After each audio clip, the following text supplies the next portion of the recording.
Hi all, welcome back to the channel guys. बहुत दिन से कोई वीडियो नहीं आ पा रहा है मेरा। इसका रीज़न ये है कि वैसे बहुत दिन से नहीं, दो वीडियो मैंने 5-6 दिन पहले डाले थे, जिसमें मैंने एक मध्य महेश्वर का जो टूर किया उसका डाला था। हाईवे की प्रोग्रेस का कोई वीडियो नहीं डाल पा रहा हूँ। उसका रीज़न ये है कि इतनी ज़्यादा छुट्टियाँ होने के बाद अब टाइम नहीं मिल पा रहा कि स्पेशली थोड़ा टाइम निकाल के या छुट्टी लेके मैं जाऊँ और वीडियो बनाऊँ। लेकिन आज मैं ऋषिकेश आ रखा हूँ, आज संडे है, आज मैं ऋषिकेश आया हुआ हूँ।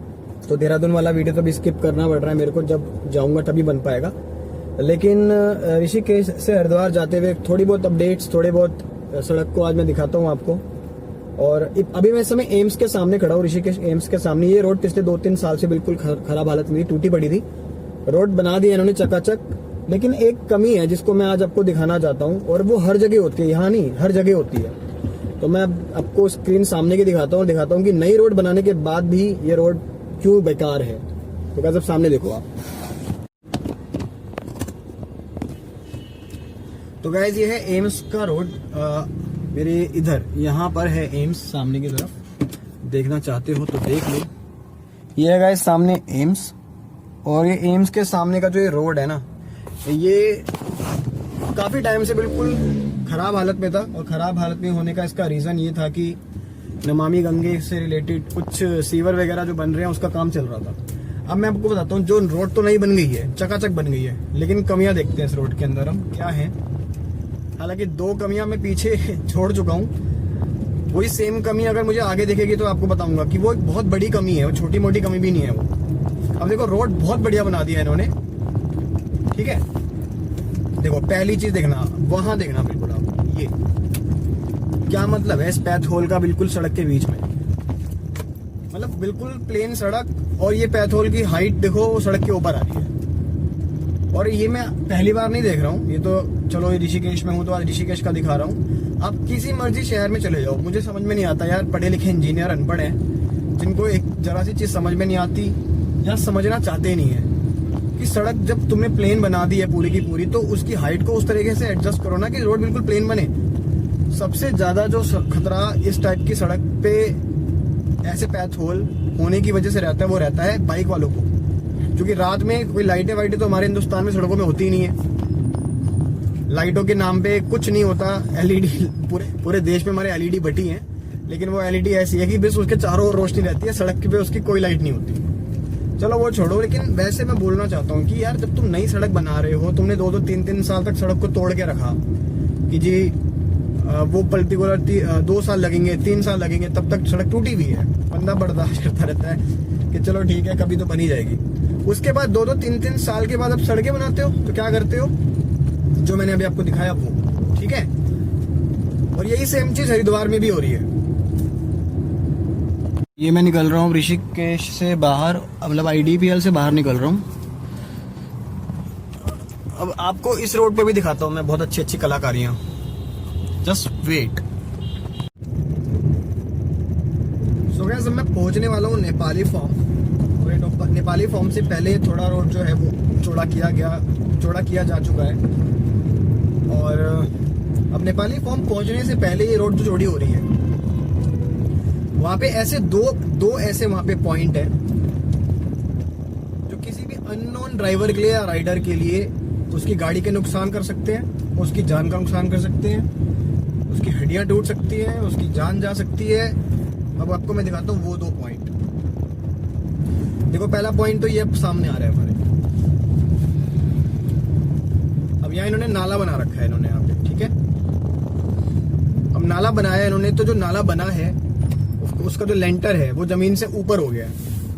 तो आप देखोगे ये देखिए, ये अचानक से आपकी गाड़ी चढ़ती है, मतलब अगर आप रात को आ रहे हो और 50 की स्पीड में भी होगा आप, तो जब तक आपको समझ में आता है कि वहां पर कोई गड्ढा है या वहां पर कोई ऊपर उभरी हुई चीज है, तब तक आपका टायर उस पर चढ़ जाता है। और फिर पहला नुकसान तो होता है आपकी बाइक को, क्योंकि वो एकदम से टकराती है उसके ऊपर। दूसरा नुकसान आपको होता है आपकी कमर पे झटका आ सकता है। और मेरे जैसा इंसान जो रोड ट्रेवल कर रहा है, उसका जो मतलब मानसिक उत्पीड़न होता है इन रोड पे चल के, उसकी तो भाई कोई मतलब उस बात को हम बयां भी नहीं कर सकते। बयां तो कर ही रहा हूँ। ये नेपाली फॉर्म है गाइस, और नेपाली फॉर्म पे काम चल रहा है यहाँ पे इस फ्लाईओवर को बनाने का। अब एक चीज और देखो आप, मतलब कहाँ तो एक महीने में फ्लाईओवर इनके बन के तैयार हो रहे हैं, कहाँ ये नेपाली फॉर्म वाला फ्लाईओवर कब से तैयार खड़ा है। इसके बस दोनों तरफ से इसको ऊपर चढ़ाने वाला हिस्सा और पुल को नीचे उतारने वाला हिस्सा बनना है, उसमें से भी आधा हिस्सा बन चुका है इसका, लेकिन समझ में नहीं आ रहा कि वो क्यों नहीं बन रहा, उसको वो क्यों नहीं बना रहे। उसका कारण ये है कि जब तक डेडलाइंस नहीं आएंगी तब तक इनको कोई जनता के बीच में जाने का मुद्दा नहीं मिलेगा। अब वो पहले डेडलाइंस आएंगी, उसके करीब करीब इसे कंप्लीट करेंगे इस काम को ये, और जैसे ये काम कंप्लीट होगा तुरंत अपना बैनर छप जाएंगे जी, हमारी सरकार के आने के बाद, हमारे नेता के आने के बाद यहाँ पुल बन गया, यहाँ ये हो गया, यहाँ वो। अब नेपाली फॉर्म में क्रॉस कर चुका हूँ। नेपाली फॉर्म क्रॉस करने के बाद जो पहला वाला पुल आता है, बरसाती नदी जो है ये, इसके ऊपर जो पुल आता है, आपने इस पुल की हालत अक्सर देखी होगी जो लोग लोकल ट्रैवल करते हैं। निहायती मानसिक उत्पीड़न है भाई साहब, ये निहायती मानसिक उत्पीड़न कि जब आप किसी सड़क से निकलते हो और आपकी कमर, आपका सर हिलता भिलता जलता है, आपकी बाइक के ऊपर झटके आते हैं, जो टायर आपका 10,000 20,000 किलोमीटर चल सकता है वो 15,000 किलोमीटर पे या 5,000 किलोमीटर पे खराब हो जाता है। उस समय भाई साहब प्रवचन ऐसे निकलते हैं ना इन नेताओं के लिए, उन अधिकारियों के लिए, उन इंजीनियर्स के लिए जिनकी जिम्मेदारी है कि ये पुल अच्छा हो। अब देखता हूँ तो एक साइड लेफ्ट वाली जिसपे मैं अभी चल रहा हूँ, एक साइड राइट वाली जिससे गाड़ियां आ रही हैं। अब इन्होंने क्या किया है, अभी पिछले हफ्ते यहाँ पर इन्होंने सड़क पे वो कुछ मतलब सड़क बिछाने वाला जो माल होता है, बजरी होती है तारकोल वाली, क्या कहते हैं उसे, डाबर कहते हैं, क्या कहते हैं, वो डाला आधे पुल पे और आधी साइड पे। अब आधी साइड ने क्या करी है, ऊंची कर दी है। If you can see, I don't know if you can see, ये देखो, ये देख रहे हो। अब ये आधा पुल जो है उसमें गड्ढे ही गड्ढे हैं, ये आधे पुल में गड्ढे ही गड्ढे, और बाकी जो आधा पुल है उसके अंदर सड़क बनी हुई और वो भी ऊंची हो गई है। अब मुझे बताओ कितना मुश्किल है ये समझना कि यार जब इस ऐसी सड़क के ऊपर एकदम अचानक से कोई बाइक वाला निकलेगा, उसका टायर आधा दूसरी साइड में होगा और अचानक से उसके सामने ऊंची सड़क आ जाएगी सीधे चलते चलते, यार वो मरेगा नहीं तो क्या होगा। और फिर उसके बाद राजनीति जितनी मर्जी करवा लो।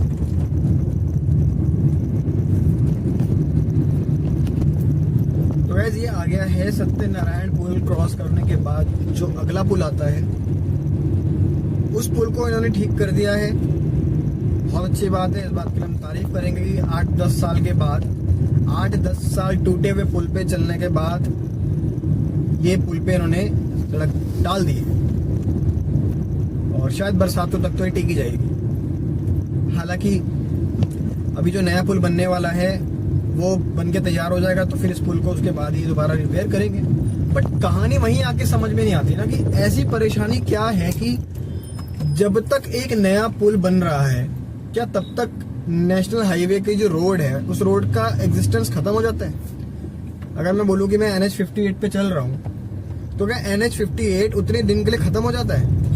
कोई तो उसकी एग्जिस्टेंस होगी ना, जिस रोड पे चल रहे हैं वो NH58, और अगर वो NH है तो जब तक नया हाईवे नहीं बन जाता पुरानी रोड को मेंटेन करके क्यों नहीं रखा जाएगा?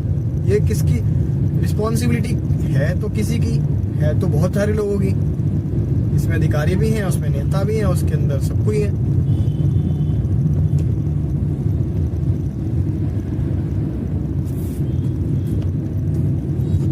कल मैं एक बात यही सोच रहा था कि हमारे संविधान में ये तो हमें बताया गया है कि नेता जो है वो कानून बनाएंगे, IPS IAS से लागू करवाएंगे, ब्यूरोक्रेट अपना काम करेंगे, जुडिशरी इंसाफ करेगी, पुलिस जो है वो सुरक्षा देगी। लेकिन क्या कहीं पे भी अकाउंटेबिलिटी वर्ड है? अकाउंटेबिलिटी मतलब यदि ये लोग ये जिम्मेदारियां नहीं निभा पाते तब क्या होगा? मेरे को लगता है ऐसा है ही नहीं, क्योंकि अगर ऐसा होता ना तो ये इनमें से कोई भी ना राजा ना बन पाता। आज इनकी रिस्पॉन्सिबिलिटी है सब सर्विस और सर्वेंट वाली, कि जनता ने आपको एक अथॉरिटी दी है कि हम टैक्स देंगे, आप वहां जाके बैठिए और हमारे लिए फैसिलिटीज दीजिए, आप भी उसका यूज कीजिए और हम भी उसका यूज करेंगे। तो कानून के अंदर ये सब तो क्लियर है कि किसका क्या काम है, पर कानून के अंदर मुझे लगता है ये चीज नहीं है हमारे संविधान में कि अगर उसने वो काम नहीं किया तब क्या।